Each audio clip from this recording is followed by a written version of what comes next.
This is such a beautiful morning. The light is so soft and golden. It is the perfect day for taking some photos in the park. I was thinking the exact same thing. That is why I brought my new camera with me. I was hoping to test it out. Your new camera? Can I see it? Oh, wow. It is a beautiful piece of equipment. It looks very professional. Thank you. I am so excited about it. I finally decided to upgrade. My old camera was about 10 years old, and the technology has changed so much. I can imagine. What model is this? It is a Sony Alpha 7. I did a lot of research online, and it got fantastic reviews. It is a brilliant camera. You have made an excellent choice. I am a little bit jealous. What made you decide to buy a new one now? I have been saving up for a while, and I have been getting more and more serious about my photography hobby. I felt like my old camera was limiting me. The quality of the images was not very good, especially in low light. I wanted a camera that would allow me to be more creative. A new camera can definitely feel very inspiring. It can make you want to go out and shoot all the time. So, this is a mirrorless camera, right? Yes, it is. My old camera was a DSLR. I wanted to try something more modern. I also shoot with a mirrorless camera. I think they are fantastic. Do you know the main difference between a DSLR and a mirrorless camera? I think so, but I am not an expert. My understanding is that a DSLR has a mirror inside the body. That is correct. DSLR stands for Digital Single Lens Reflex. When you look through the viewfinder, you are looking through the lens at a reflection from a mirror. The mirror shows you exactly what the lens sees. And a mirrorless camera, as the name suggests, does not have a mirror. Exactly. Instead of an optical viewfinder with a mirror, it has an electronic viewfinder. The electronic viewfinder is a tiny little screen. It shows you a digital preview of what the camera's sensor is seeing. What are the advantages of not having a mirror? The biggest advantage is the size and weight. Because there is no mirror mechanism inside, mirrorless cameras can be much smaller and lighter than DSLRs. This makes them much easier to carry around all day. I have already noticed that. This camera is so much lighter than my old heavy DSLR. It will be much better for traveling and hiking. It will. And another big advantage of the electronic viewfinder is that it can show you in real time how your photo will look. If you change a setting, like the brightness, you will see that change instantly in the viewfinder before you even take the picture. That is a very cool feature. So, what about the lens? I am still very new to the world of different lenses. The lens is arguably the most important part of any camera. A good lens can make a bigger difference to your photo quality than the camera body itself. What lens are you using today? This is the lens that came with the camera in the box. I think it is called the kit lens. Yes, the kit lens is a great place to start. It is usually a zoom lens, which means you can change the focal length. You can zoom in to get closer to your subject, or zoom out to capture a wider scene. So it is a good all-purpose lens for a beginner? It is a perfect general purpose lens. It is very versatile. But as you get more experienced, you might want to try different kinds of lenses to achieve different creative effects. What kind of lens do you like to use the most? My personal favorite is what we call a prime lens. A prime lens has a fixed focal length. That means you cannot zoom in or out. You cannot zoom? That sounds very limiting. Why would you want a lens that does not zoom? It sounds like a disadvantage, but it has some big advantages. First, because they have a simpler construction, prime lenses are often much sharper than zoom lenses. They can produce incredibly clear and detailed images. And my favorite thing is that they are usually faster. A faster lens. What does that mean? It means it has a very wide aperture. This allows it to let in a lot of light. This makes it fantastic for shooting in low light conditions, like indoors or in the evening, without using a flash. It also allows you to create that beautiful, blurry background effect, which we call bokeh. A prime lens sounds very interesting. Maybe that will be the next thing I save up for. It is so interesting to talk about the technical side of photography, but I am also interested in the artistic side. Me too. The technical equipment is just a tool. The most important thing is the person using it and the stories they want to tell. That is very well said. So, what kind of stories do you like to tell with your camera? What is your favorite subject to photograph? That is an easy question for me to answer. My absolute favorite subject is people. I love portrait photography. Taking pictures of people? I find that very difficult. I always feel a bit shy about pointing my camera at a stranger. And my friends always make funny faces when I try to take their picture. It can be challenging, but I find it so rewarding. For me, a good portrait is not just about capturing what a person looks like. It is about trying to capture a piece of their personality, their emotion, or their story.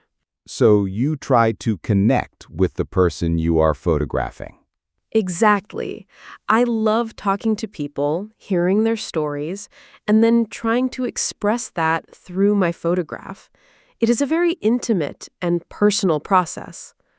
I also love street photography. Street photography? Yes, that is when you walk around the city and take candid pictures of everyday life. You capture interesting characters and spontaneous moments. It's like being a visual storyteller for the city. So, you know I love photographing people. What about you, Mark?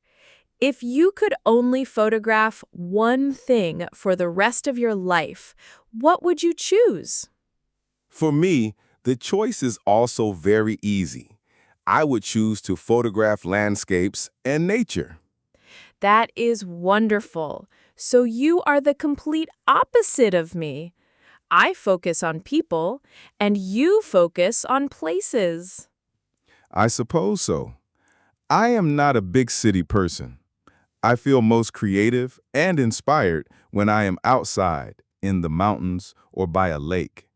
I love the feeling of being in a big open space. And what is it about a landscape that you try to capture in your photos? I try to capture the mood and the atmosphere of a place. For example, The feeling of a misty morning in the forest, or the dramatic power of a big storm cloud over the mountains.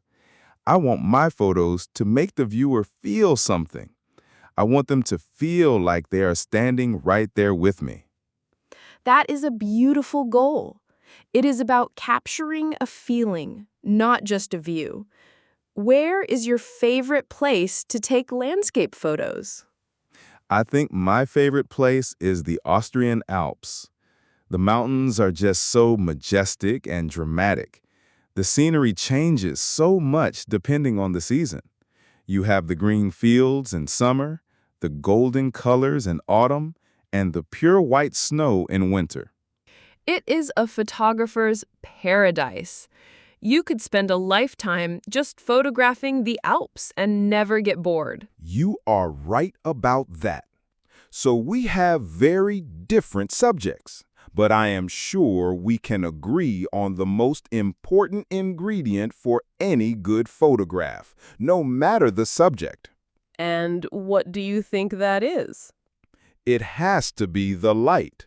You are 100% correct. Photography is literally drawing with light. The quality of the light is everything. It can completely transform a scene. I have noticed that my photos are always so much better in the early morning or in the late afternoon. The light is different at those times.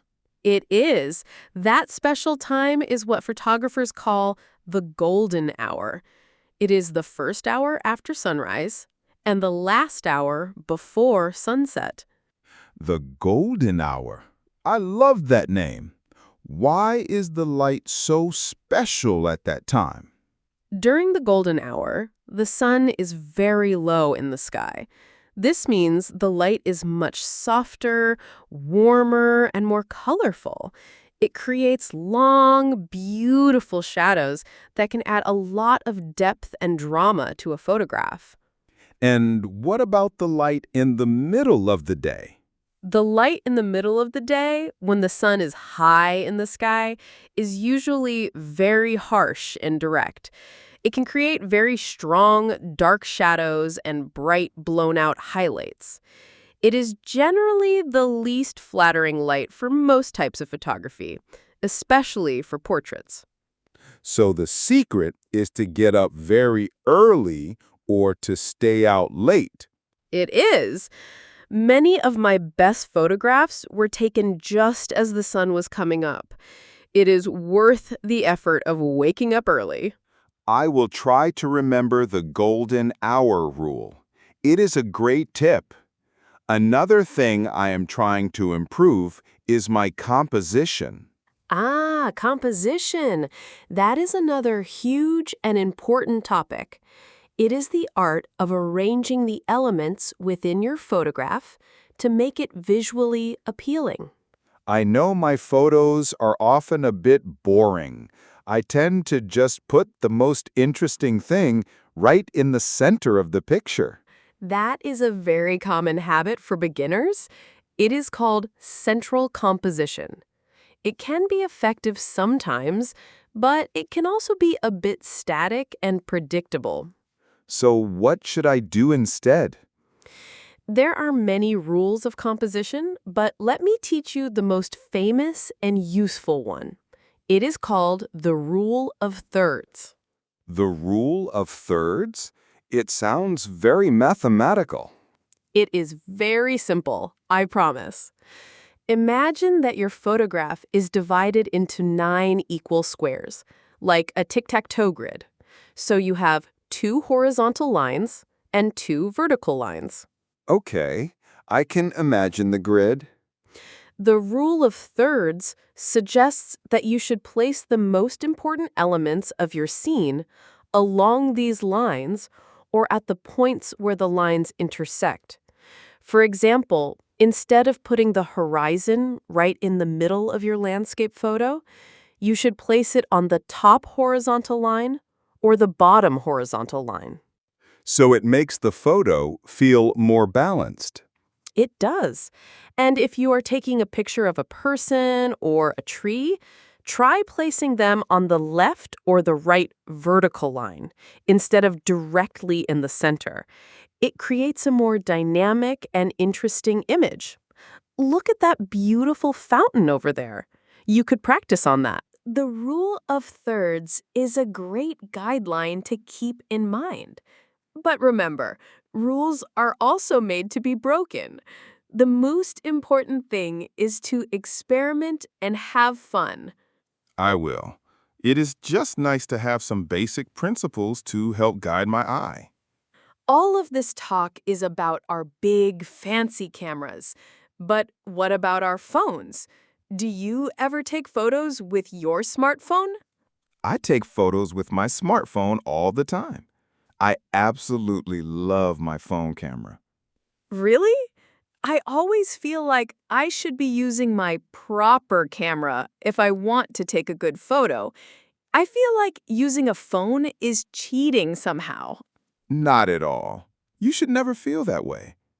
The cameras on modern smartphones are incredibly powerful. The quality is amazing, and they are so intelligent. What is the biggest advantage of using a phone for you? The biggest advantage is simple. It is always with me. I do not carry my big mirrorless camera with me every single day, but I always have my phone in my pocket. This means I never miss a photographic opportunity. If I see a beautiful sunset or an interesting person on the street, I can capture it instantly. That is so true. The best camera is the one you have with you. I have missed so many great photo opportunities because my big camera was at home. Exactly. Smartphone photography is also great for being discreet. If you are doing street photography, people are much more relaxed around a phone than they are around a big professional-looking camera. You have convinced me I should be more proud of the photos I take with my phone. So, after you have taken a beautiful photo, either with your big camera or your phone, what do you do with it next? Do you just leave it on the memory card? That is the next stage of the creative process. No, I do not just leave them on the card. I always transfer my favorite photos to my computer, and then I do a little bit of editing. You edit your photos? Does that mean you use Photoshop to change them and make them look fake? That is a common misconception about editing. For me, editing is not about changing reality. It is about enhancing it. It is the digital version of what photographers used to do in a darkroom. So, what kind of small adjustments do you make? I do very basic edits. I might increase the brightness if the photo is a little too dark. I might increase the contrast to make the colors pop a little more, and I will often crop the photo. What does it mean to crop a photo? Cropping means you trim the edges of the photograph to improve the composition. Maybe there is a distracting element on the side of the picture that I want to remove. Cropping can help to focus the viewer's attention on the most important part of the image. So, the editing process is the final step to perfecting the photo.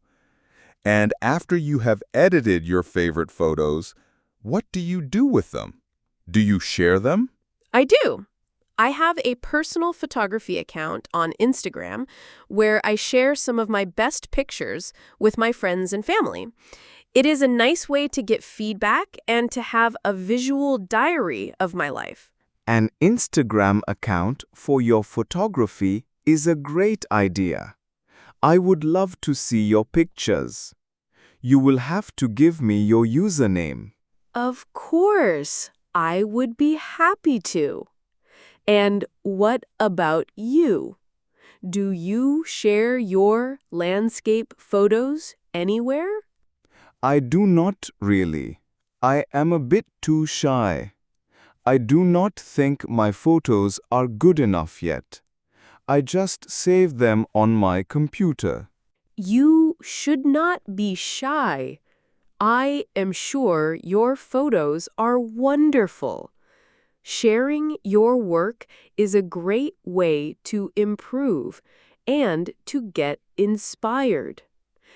It is not about getting thousands of likes. It is about sharing your vision with the world. You are very encouraging. Maybe I will start my own Instagram account for my nature photos. This conversation has made me feel very inspired. I feel inspired too.